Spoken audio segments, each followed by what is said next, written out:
There are thousands of things you can do with generative AI, but let's be real, most of the advice out there is all about making money or boosting productivity. That's cool and all, but if you're just starting out, it can feel totally overwhelming. If I'm being honest, a little boring. Just a little.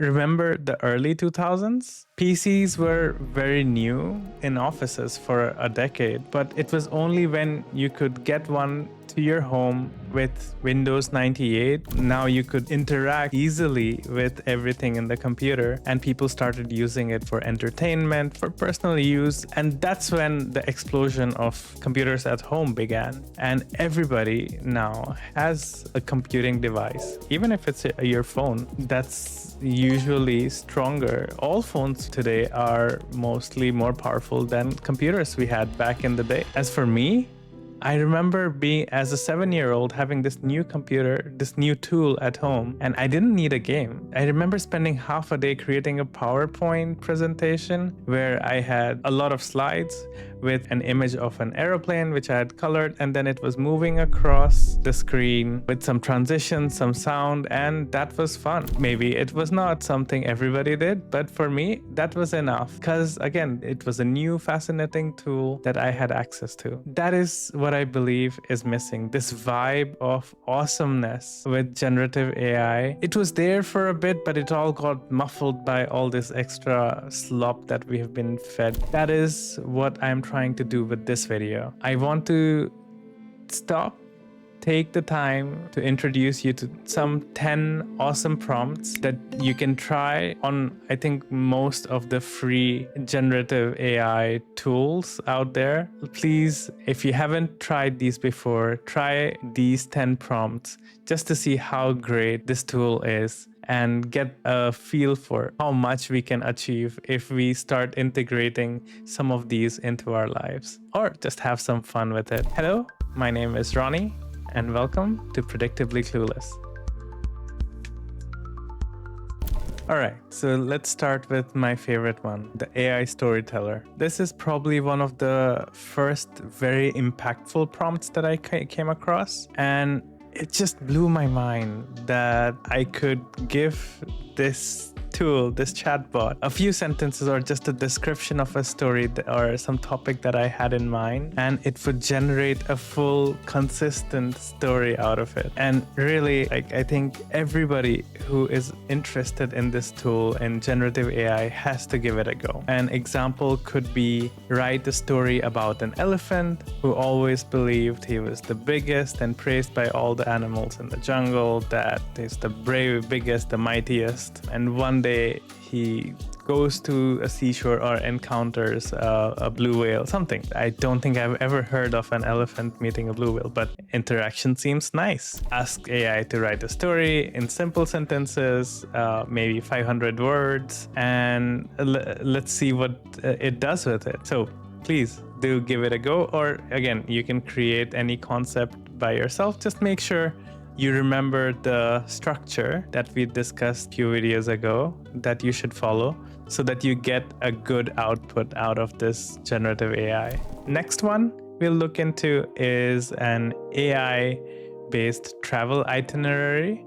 So, usually we take trips every year for a couple weeks, or sometimes like short trips, like 3-4 days whenever there's an extended weekend. And for planning these 2 to 4 day trips, we would spend 4 hours, 5 hours, both me and my wife. That's a lot of time you spent just planning the basics, and then you go there and you realize some things are not the same, or there are some other things you want to see. This year, what I did was I asked AI to generate an initial plan, and I just had to proofread it, make sure that everything was correct, all the places, all the paths it had suggested looked normal, more natural to travel, and I was done in an hour. It didn't take that long, and it had suggested some places that I probably wouldn't have found because generative AI can read through all the online sources of data that are accessible to it. So the prompt that tried to use was plan a 5-day itinerary for XYZ place. Let's say Kyoto, Japan, for what kind of traveler? So we were a couple traveling, or if you are a solo traveler who loves nature, food,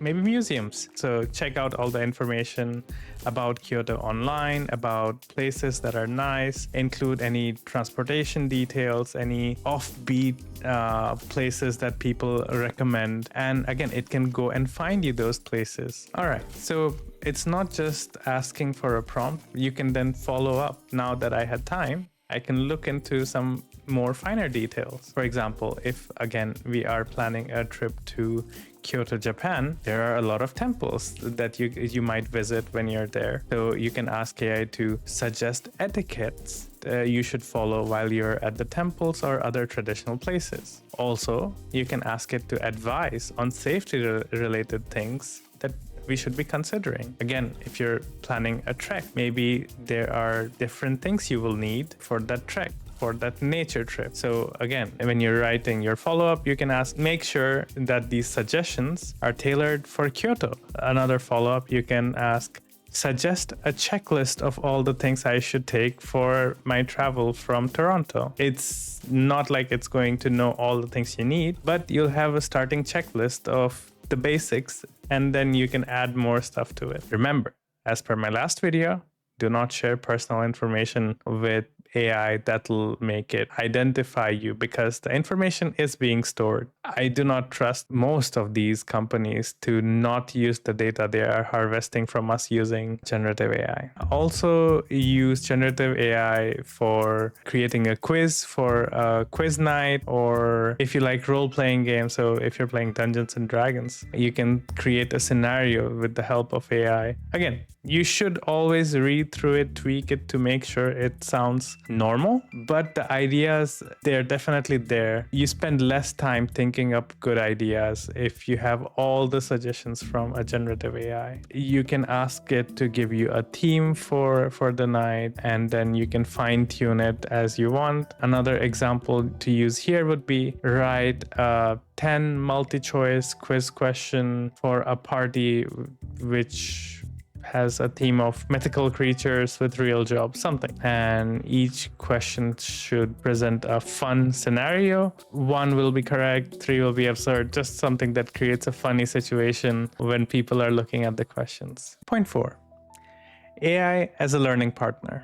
If writing a story was eye-opening, learning that AI could be a tutor was just mind-blowing. For the first time in our history, we have created a tool that can teach you how to use it. You've had Clippy and other suggestions help, all available in PowerPoint or Word, but you've never had a tool to which you could say, can you teach me how to use generative AI? It can do just that, breaking it into parts, into tutoring lessons, into tests, the whole structure. If I'm traveling to Spain and all I want to do is learn a bit of Spanish to travel, I don't have to pay for a lesson. I can just use AI as a tutor. It can prepare lessons for me, tests. Again, it can do that for you. If you want to learn coding, or if you're preparing for an important interview, you can ask it to be interviewer from XYZ company for this position, and ask it to prepare you for the interview by asking you questions in a way that it'll be asked in the actual interview. It can actually do that for you.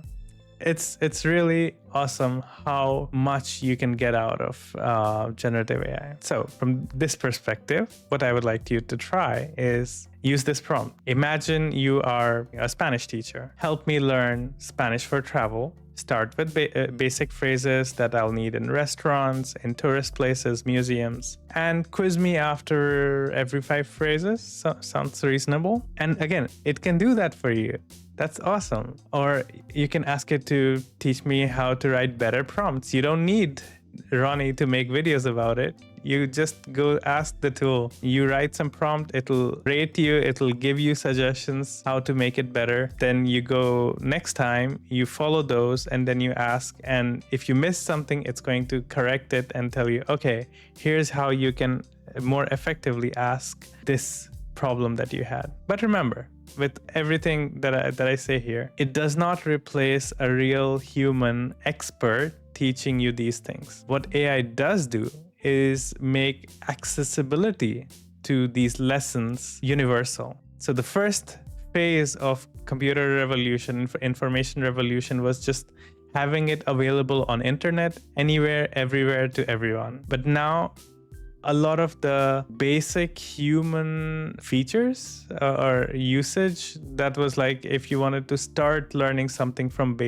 get-go, you had to have a teacher, which not everybody could afford, of course. Now you can have a tutor, and then you start learning something, and then you get to decide if that is for you or not. I think in that way, it's super useful. Point 5, we'll look at something more image related. So recently we were redesigning our kitchen. I was looking into ideas, and thankfully this time I did not have to go through this rabbit hole of Pinterest, Instagram images of these influencers. I just described the space, kind of took picture from online that looked kind of similar to our area, and asked generative AI to give me suggestions based on the area, based on what kind of theme I liked. And it really worked quite well, actually, to inspire me with some ideas of what I could do in the kitchen. I'll show you an example of this because I used a fake, or like from internet, I took a space that looked like a reading area in a different room, and I asked it to make it look cozier with warm lighting, adding some indoor plants that you would find around the area where I live. I think it worked out amazing. And again, for people who are not very much into interior decoration, this can also be a great place to start. So part 6 is something that I wouldn't ask everyone to do using your own pictures. But as it turns out, you don't have to ask permission to upload pictures and videos of your pets. So what you could add to your prompt is a picture of your pet and ask AI to make it more futuristic, more cyberpunk. Awesome idea, right? Again, the prompt could be like, create an AI generated avatar of my cat, but make him look more cyberpunky, give him some futuristic clothing, neon lights in the background. And again, the results are awesome. Point 7, a fun thing that you can do with AI is style transfer. So if you think of a photo or an iconic image like Mona Lisa, and you can ask AI to reimagine it from a lens of another artist. So from a Van Gogh perspective, it can be fun to see how AI can regenerate such iconic images into something completely. It could be something like, take this photo of a summer sunflower field and restyle it in Van Gogh's sunflowers, and then change it into something more cyberpunky, something more technical. Just give it a go. There are a lot of cool stuff that can come out of it. Another thing that you can do is you can take paintings or pictures and ask AI to change it into more watercolory. Yeah, that's it takes a minute and you get a reimagined piece of art. Awesome. Point 8, AI related music compositions. This is something that I really liked when I did it. It was fun. I have no inclination towards music. I don't understand the parts that goes in it. So all I asked was, I want Pirates of the Caribbean meets with Rivendell. Here are the results.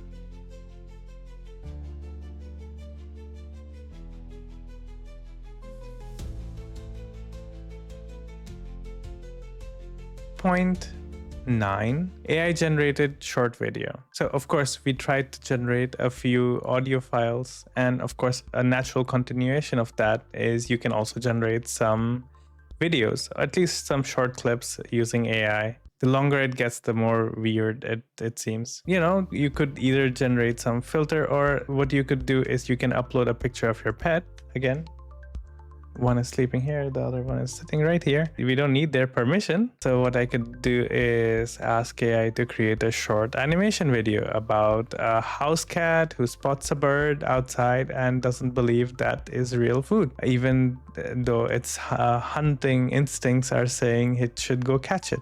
Because of course, real birds come in packets or cans. Can totally say the cat behind me thinks, because he may not move for a bird at the window. He will definitely move if I open the cupboard in which we keep their food. Also, what you could do is you could ask ChatGPT to write a script about a video, and then you could feed it into tools like Sora or Pika and create it into like an animation video like that. So the last point we are exploring is AI-powered dream interpretation. And again, you have to try it to know what it does, but the results can be fun at times. Yeah, I don't have much to say there.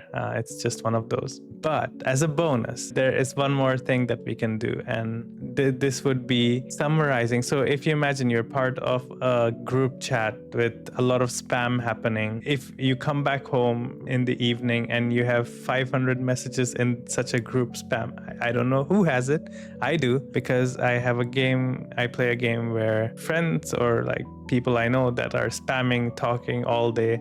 You can take all of that, put it into AI, and ask it to make a sarcastic TLDR summary of it. That's just something that can cheer you up. Just not having to read through a ton of spam, and like a one sheet summary in a sarcastic way is perfect for catching up on nonsense.